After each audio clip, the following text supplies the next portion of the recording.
Imagine spending years behind prison walls, cut off from society, carrying guilt, regret, and uncertainty about the future. For many prisoners in Japan, one of the hardest challenges is not the prison sentence itself, but the feeling that they have lost their purpose in life. This is where some Muslim scholars and volunteers have played an important role.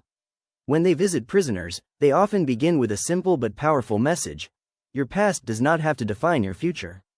In Islam, every person has the opportunity to repent, seek forgiveness, and start over, no matter how serious their mistakes may have been.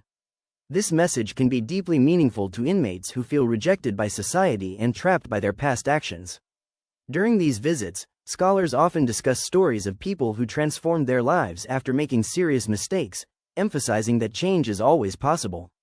They explain that Islam encourages personal responsibility, honesty, patience, self-control, and compassion, qualities that can help a person rebuild their character. Many prisoners are inspired by the idea that God judges people not only by their past but also by their sincere efforts to improve themselves.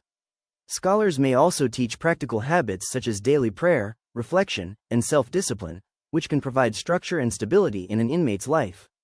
Another powerful aspect of these visits is the sense of human connection. Prisoners often feel forgotten, but when someone takes the time to listen to their struggles without immediately judging them, it can restore a sense of dignity and self-worth. Muslim visitors frequently emphasize that every human being has value and deserves the opportunity to become a better person. This encouragement can motivate inmates to focus on education, improve relationships with their families, and prepare for a productive life after release.